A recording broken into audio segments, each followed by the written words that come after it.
In the 1960s, two sisters in Australia revolutionised the practice of bush regeneration.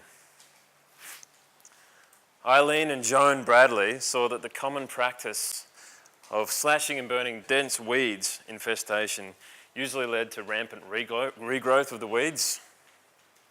They saw that removing weeds creates a space, but what grows back in that space is dependent on the surrounding seed bank. On walks in Sydney parks, they experimented with hand weeding and soon demonstrated that the principles of minimum disturbance were actually more productive. They would work outward from less infested areas. They would replace topsoil and leaf litter and allow the regeneration to set the pace of the work. So I was really struck by the story of the Bradley sisters when I was in uni studying environmental science.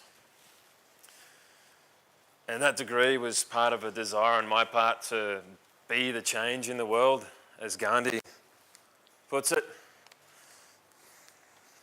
The path eventually led me to working in a prestigious left-leaning think tank in Canberra, which was a dream role for me. We researched and campaigned on environmental, economic, social policy issues. But 2 years later, I walked away. Somehow I'd lost my passion for arguing our perspective. At the time, I'd also been immersing myself in yoga and meditation. I've been finding moments of profound peace and insights. One of the insights that I came across was this one that a lot of people come to politics because they want to join the good fight, they want to make change. But what tends to happen is you pick a side and you join a war of ideas even. But when you start spiritual practice, you start learning to not pick sides so you can be at peace. So I left and set off again down the rabbit hole, and after yet another career change, I ended up teaching yoga and meditation, and I love it. But as well as teaching, I'm getting more and more involved in putting on events and supporting other events that help out conscious community, which is the kind of community where people come together to share their spiritual side. And this is a community that's growing all over the world, and it's rapidly becoming a movement. It includes a blend of the old, the new, the east, the west,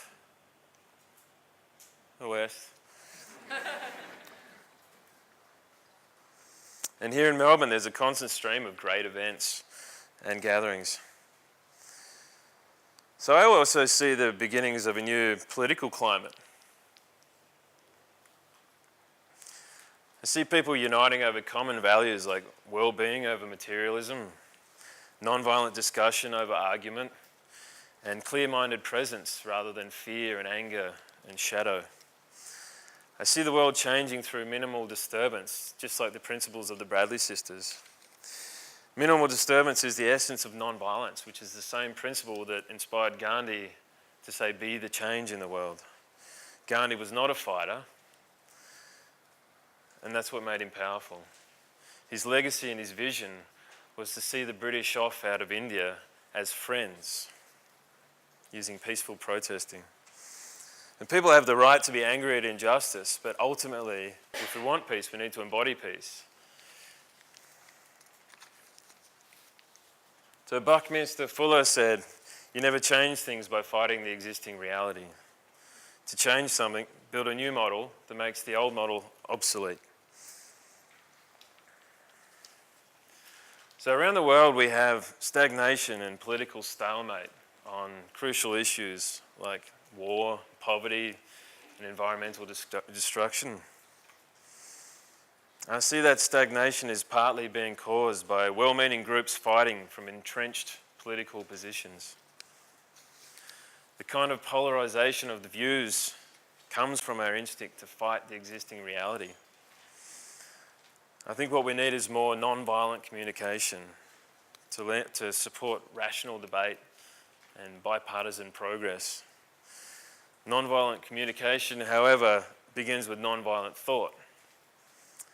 And non-violent thought depends on having inner peace.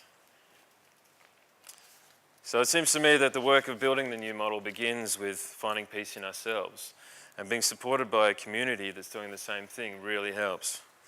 So yes, I think the insights from spirituality can be applied directly to the challenges of politics, but the beauty of being involved in conscious community is that you don't have to become political to make change.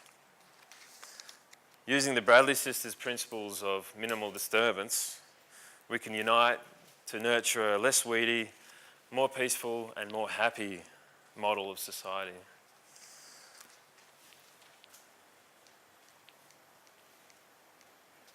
Howard Thurman said, "Don't ask what the world needs, ask what makes you come alive and go do that." Because what the world needs is people who are coming alive. So people in conscious community are coming alive together, and it's changing the world.